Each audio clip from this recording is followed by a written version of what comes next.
Food, for some people, it's on their minds all day long, and that could lead to constant snacking and, of course, overeating. Weight loss expert Mark Patrick is here with a look at some ways that you can save calories with a few simple tricks if you know them. Hi, Mark. Good to see you. Thanks for having me. So we're not talking, when we say tricks, we're not talking about dieting, are we? No, no dieting tricks. Because they say diets don't work. Diets do not work. 95% of the people that lose weight gain it back, but there's that 5% that actually keep it off, and we've studied that success. And if I could give a great tip, if you want to have permanent weight loss, focus on creating your own kind of wake-up call. You know, when somebody stops smoking, they said the biggest way to stop smoking is actually they have a heart attack, and as horrible as that is, that shifts them out of that comfort zone, gives them the realization that something's happening in their life. It's do or die right now. Yeah, exactly. So with weight loss, take a look in your life. What is it that you're frustrated with, and use that frustration and use that to get you out of that comfort zone, out of that pleasure zone into action, so to speak.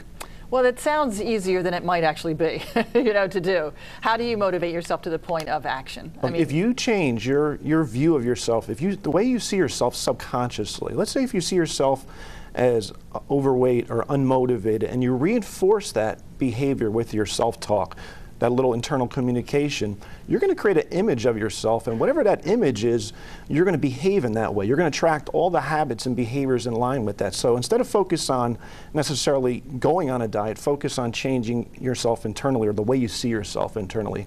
And the best way to do that is through a series of affirmations and visualizations. Okay. One of your suggestions is to create a dream team? Dream team, yes. What is that? Well, dream team, if you focus on finding people in your life, I mean, the people closest to us, let's say your partner, or let's say friends around you, sometimes they're good support groups, but they're not always the best support groups. Here's why. They love you no matter what you look like, and they're going to reinforce that, okay? And that's just the way they are. That's human nature. Find people that are like you on an emotional level and a physical level, who have walked through this and have been successful, and copy them and follow them. Be part of some of the support groups that are online if you can't get this personal support. There's places like sparkpeople.com where you have people with the same like minds that are with the same goals, and that creates that kind of communication that you could plug into. So you find kind of a mentor out there. Exactly. You got to have a mentor. But it's got to be outside your immediate world. It does help to have it outside your So our immediate best world. friend is not our best buddy to run with or something? Yes and no. Tell us what you mean. Well, I mean, yes, they are your best friend. They will help you. But sometimes, again, they love you, they respect you, and they don't care what you're like. They're still going to support you. Okay. Do you think that we need an exercise partner?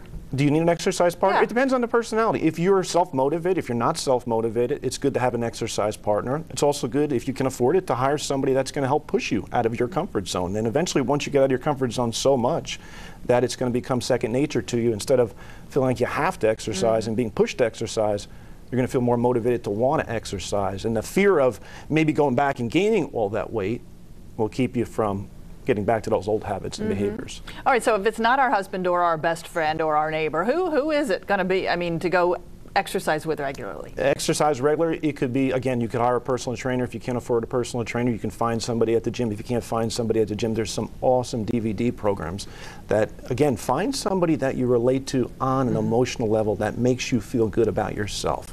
Whether that's in person, whether it's online, whether it's on a DVD, and use them to help you get that extra motivation when you don't need it. And just don't put it off. Do it. Don't put it off. You got to take action. All right, so that's exercise. Let's talk about food. Okay. Food is a whole issue, right? I mean, there's not only the quantity, but, you know, what kinds of things we're putting on our body. What are some tips?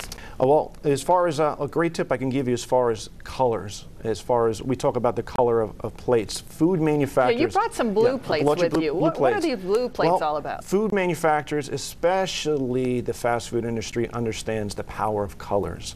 Red and yellow. If you look at some of the biggest fast food makers, they all use, you said it, okay, they all use red and yellow in their packaging. They understand that red and yellow increases your appetite. It makes you more excited towards things, and you tend to overeat.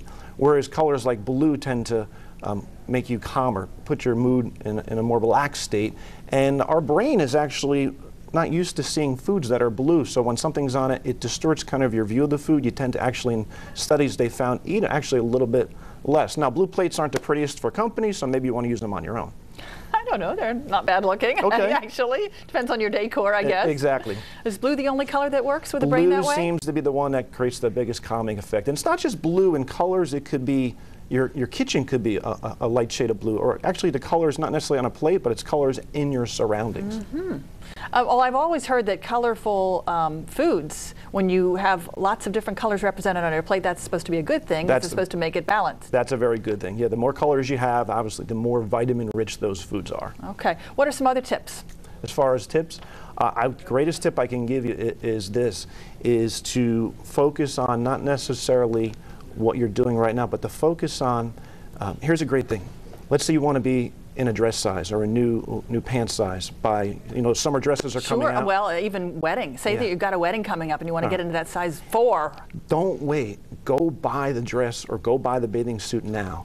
And what I want you to do is take it and hang it somewhere in your house where you could see it once a day.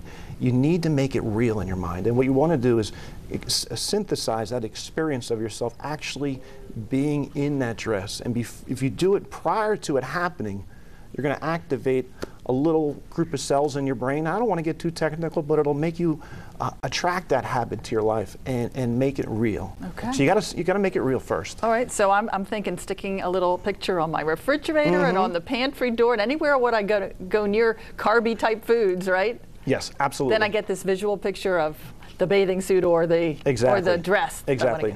All right, that's a good suggestion. And other than that, maybe hypnotizing ourselves. We could do that too. All right, Mark Patrick, thanks so much for joining us today. Some good tips on shedding the pounds. Thanks for having me.